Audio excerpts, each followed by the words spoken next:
નમસ્કાર, સુરભી સ્ટોરી લેન્ડમાં આપ સૌનું સ્વાગત છે. આજે તમારી સમક્ષ ફરીથી એક નવી વાર્તા લઈને આવી છું. વાર્તાનું નામ છે ભગવાન ત્યાં જરૂર હશે. એક નાનકડા બાળકની હૃદયની સર્જરી હતી. ડૉક્ટર તેને કહી રહ્યા હતા કે કાલે હું તારું હૃદય ખોલી અને જોઈશ કે તેમાં કેટલું નુકસાન થયું છે. પછી આપણે તેમાં આગળ કામ કરીશું. બાળક તરત જ બોલી ઉઠે છે કે તમે મારું હૃદય આખું ખોલો ને તો જોજો, તમને ત્યાં ભગવાન ચોક્કસ દેખાશે.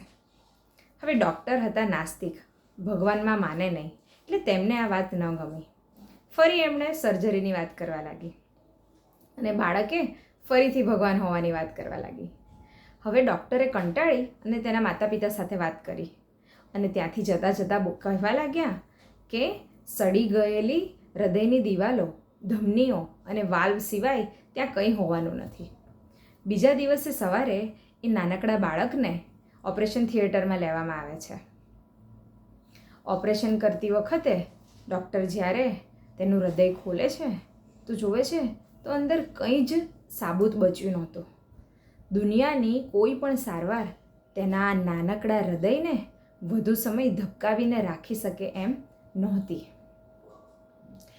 તે બાળકનો ભગવાન પ્રત્યેનો ભરોસો આ નાસ્તિક ડૉક્ટરના હૃદયને પણ ક્યાંક ઊંડે ઊંડે સ્પર્શી ગયો હતો અને તેમણે પણ ભારે અજંપા સાથે એનું ઓપરેશન પૂરું કર્યું.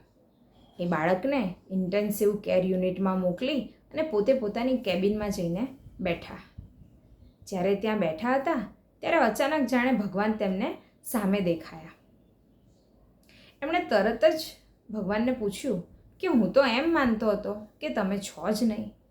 એટલે ભગવાન કહે છે કે આ નાનકડું બાળક એ મારું ખૂબ વહાલું પક્ષી છે અને તારું કામ તે પૂરું કરી લીધું છે. હવે હું મારું કામ કરીશ.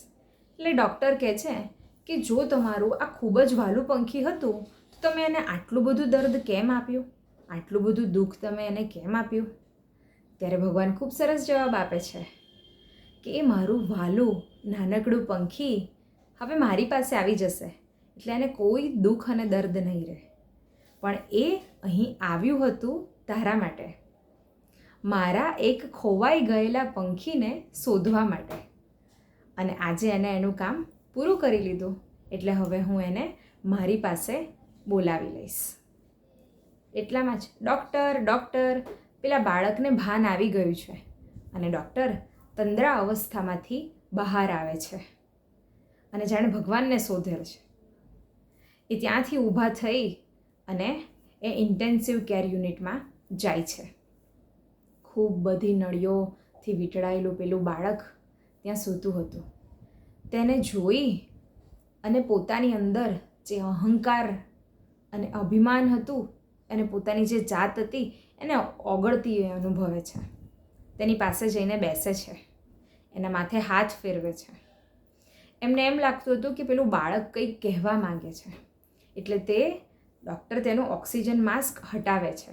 ત્યારે પેલું બાળક બોલે છે, સર તમે મારું ઓપરેશન પૂરું કરી લીધું? ડૉક્ટર હા પાડે છે. તમે મારા હૃદયને આખું ખોલ્યું હતું? ડૉક્ટર હા કહે છે. એટલે બાળક પૂછે છે, તમને ત્યાં શું જોવા મળ્યું? એટલે ડૉક્ટર ખૂબ ભારે હૃદયે કહે છે કે તું સાચું કહેતો હતો, મને ત્યાં ભગવાન જોવા મળ્યા, ખરેખર મને ત્યાં ભગવાન જોવા મળ્યા. એટલે પેલું બાળક કહે છે, જો હું નહોતો કહેતો કે તમને ત્યાં ભગવાન મળશે, મળ્યા ને. બસ આટલી એક વાર્તાલાપ કરી અને પેલું બાળક હંમેશા માટે પોતાની આંખો મીચી લે છે. કેટલી સરસ વાર્તા, કેટલી અદ્ભુત વાર્તા.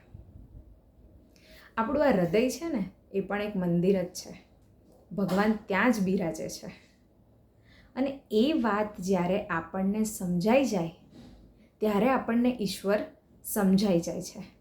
આપણે ભગવાનને આમ તેમ બધે જ શોધીએ છીએ પણ એ ખરેખર આપણી અંદર જ હોય છે.